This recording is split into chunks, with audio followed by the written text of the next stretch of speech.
الحمد لله رب العالمين والصلاة والسلام على خير خلقه سيدنا ومولانا محمد وآله وأصحابه أجمعين أما بعد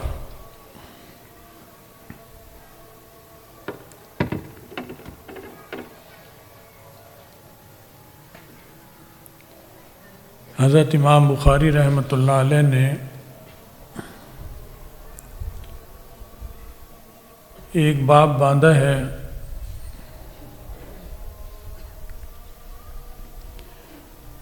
اس عنوان سے العلم قبل القول والعمل۔ بہت مختصر سا اور بہت جامع جملہ ہے اس میں کہ بات کرنے سے پہلے اور عمل کرنے سے پہلے علم ضروری ہے۔ اگر علم نہیں ہے تو بات کیا کرے گا؟ اگر علم نہیں ہے تو عمل کیا کرے گا؟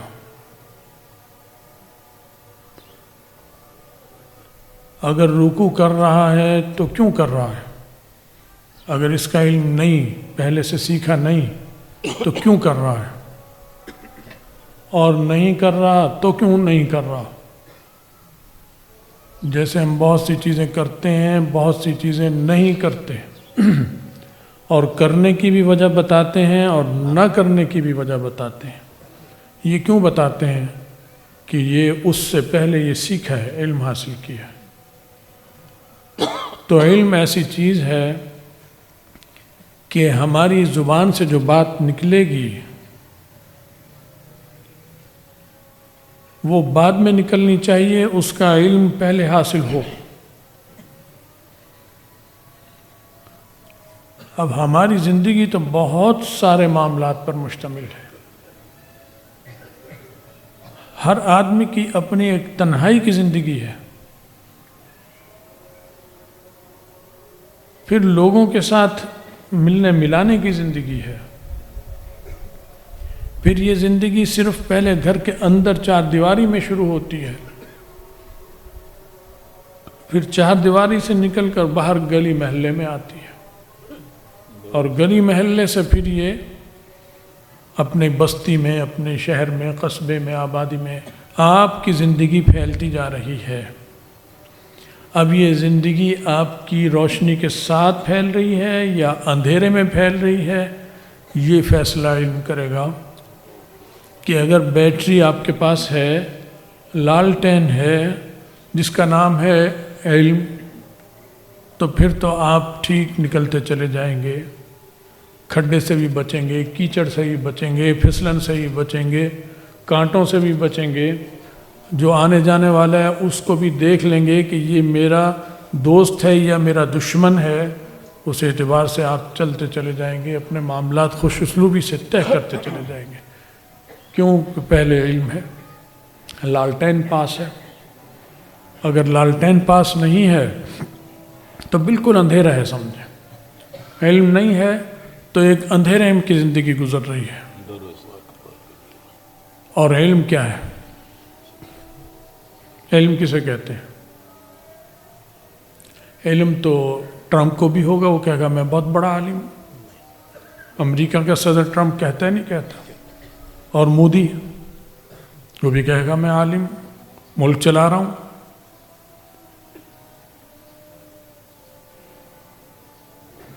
روس کا صدر بھی کہے گا میں عالم ہوں، ملک چلا رہا ہوں، اور دنیا انہیں عالم مانتی ہے۔ لیکن عالم کے ایک معنی ہوتے ہیں بس جاننا، اپنے دائرے کے حد تک تھوڑی بہت چیزیں جو بس وہ جان لینا۔ یہ علم گدھے کو بھی ہوتا ہے، یہ گھوڑے کو بھی اللہ نے دیا ہوا ہے، یہ کتے بلی کو بھی دے رکھا ہے۔ جب تک علم سے مراد وہ علم نہیں ہوگا اور وہ علم نہیں سیکھیں گے جس کی تار رسول اللہ صلی اللہ علیہ وسلم کے سینے سے نہیں ملی ہوئی، وہ علم جو ہے وہ ایسا ہی علم ہوگا جو کتے بلی والا اور جانوروں اور گدھے والا علم ہوگا۔ قرآن پاک میں اسے کہا گیا ہے کہ ان کی مثال ایسے گدھے کی ہے جس پر بہت ساری کتابیں لاد دی گئیں۔ تو ٹرمپ ایک ایسا گدھا ہے، عالمی گدھا، کوئی ذیلی گدھے ہوتے ہیں، کوئی چھوٹے ہوتے ہیں، ایک عالمی گدھے۔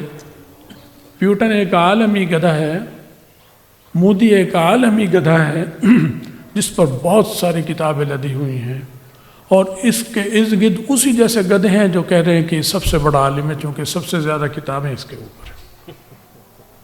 اس وقت دنیا کا یہ نہج ہے، اس نہج پر دنیا چل رہی ہے، اسی نہج پر اس کی ترقی اور اس کی بلندی ناپی اور تولی جاتی ہے، اس کا تنزل۔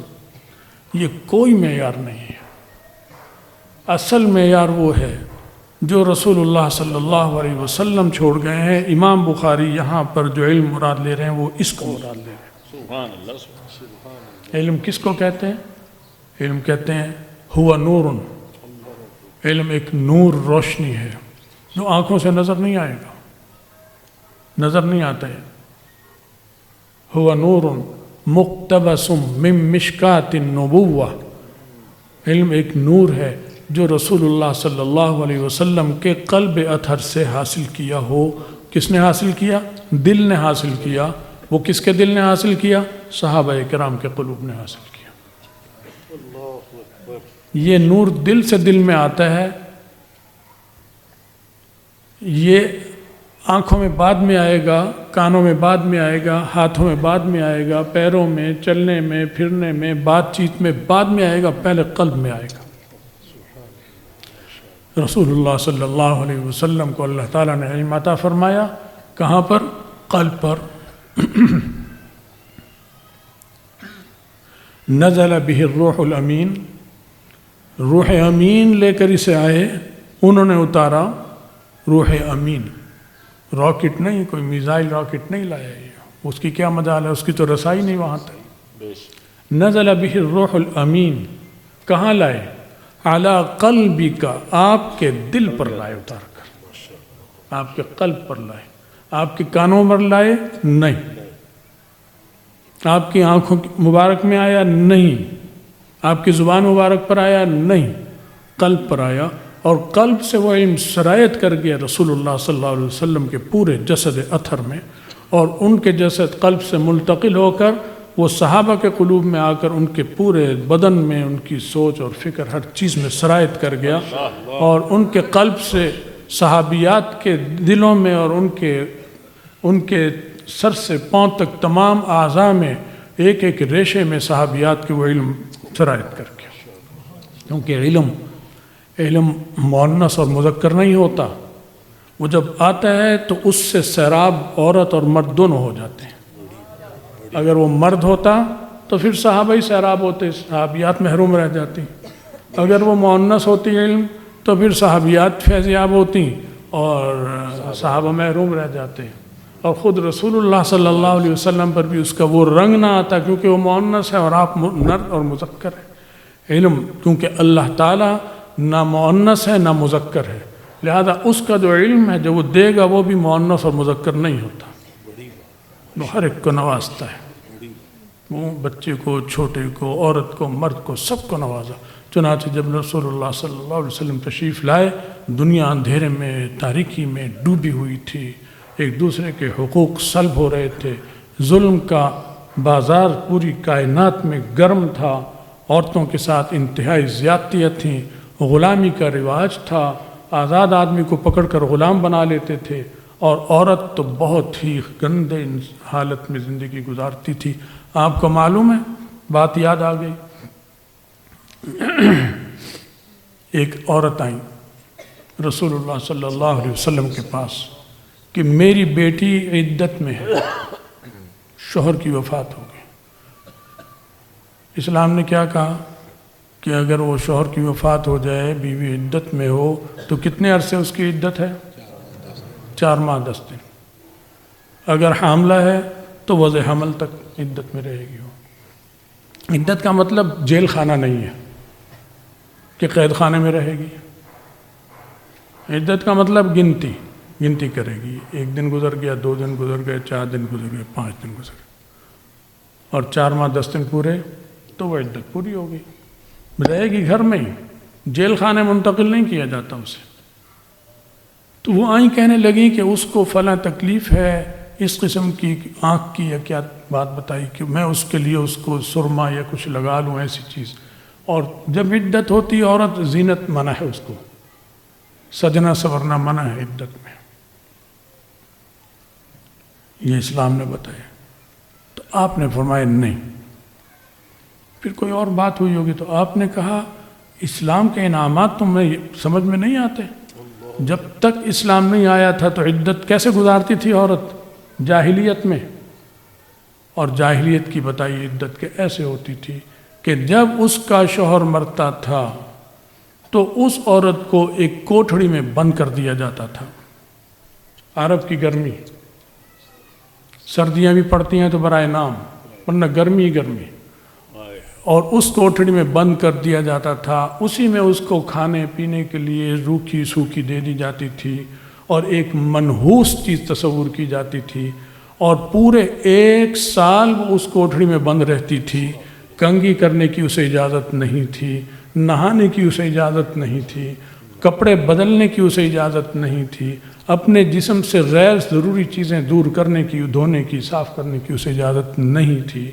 اور پورا 1 سال اس تنگی میں وہ گزار کر جب سال پورا ہوتا تھا تو ایک جانور اس کو دیا جاتا تھا، مرغی یا بکری، وہ لے کر اس کے پاس وہ پھر اپنی شرمگاہ کو وہ عورت کھول کر اس جانور سے ملتی تھی۔ یہ ایک رسم تھی، شیطان نے سکھا رکھی تھی، جہالت۔ تو قول بھی ہے اور عمل بھی ہے لیکن علم نہیں ہے، دونوں کام ہو رہے ہیں، قول بھی ہو رہا ہے اور عمل بھی ہو رہا ہے لیکن علم نہیں ہے، اندھیرے میں سب کچھ ہو رہا ہے۔ تو اس طرح پھر اس کے بعد اس کو مینگنیاں دی جاتی تھیں، وہ مینگنیوں کو اپنے سر پہ ملتی تھی، اور ملنے کے بعد پھر گلی میں باہر آ کر یوں پھینک دیتی تھی۔ یہ عدت سے باہر آنے کی رسم ہوتی تھی۔ اس کے اندر اس 1 سال میں ایسے زہریلے جراثیم اور وائرس پیدا ہو جاتے تھے بغلوں میں اور ٹانگوں میں اور ادھر ادھر، کہ جس جانور کو وہ ملتی تھی تھوڑی دیر کے بعد وہ جانور مر جاتا تھا، ان وائرس کا برداشت نہیں کر سکتا تھا۔ تو اب یہ عورت عدت سے نکل آئی۔ آپ نے فرمایا تمہیں یہ عدت یاد نہیں ہے؟ اسلام نے تمہیں کتنی بڑی عزت دے دی کہ اس مصیبت سے نکال دیا۔ اب عدت میں رہنے کی والی عورت نہا بھی سکتی ہے، منع نہیں۔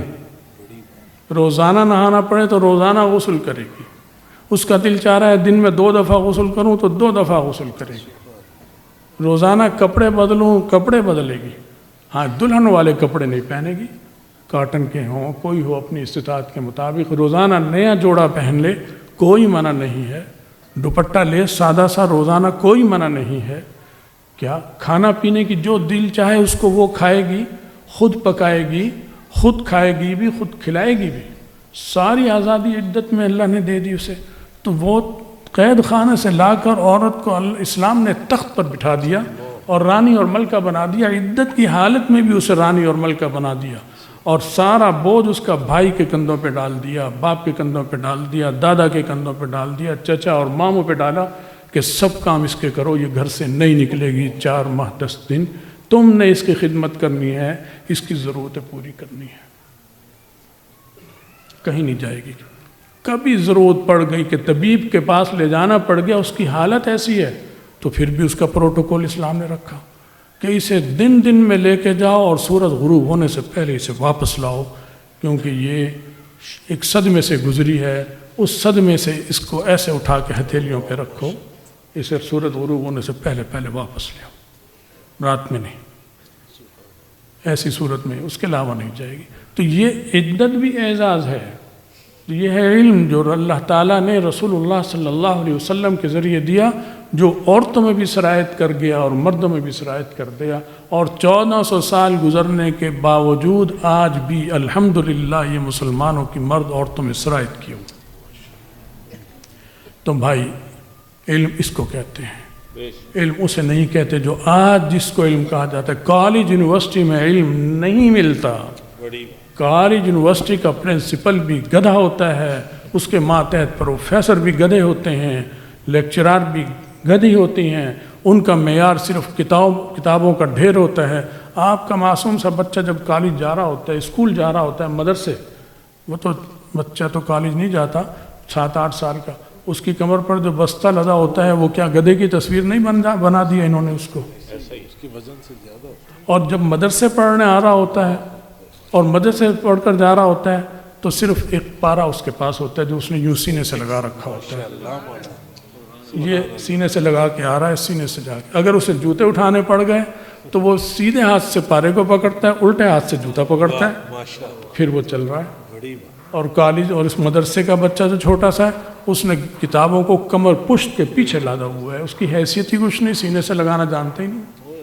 اور اگر اسے جوتے اٹھانے پڑ جائیں تو وہ بھی اتار کر وہ بستے میں گھسا لیتا ہے کتابوں کے ساتھ، کیونکہ یہ قول بھی ہے، یہاں عمل بھی ہے، لیکن علم نہیں ہے، روشنی نہیں ہے۔ تو یہ معاشرہ جس میں ہم باوجود مسلمان ہونے کے رہ رہے ہیں، ہم بھی بھائی بہت اندھیروں میں ہیں دین سے دور ہونے کی وجہ سے، کفر تو ہے ہی اندھیرے میں۔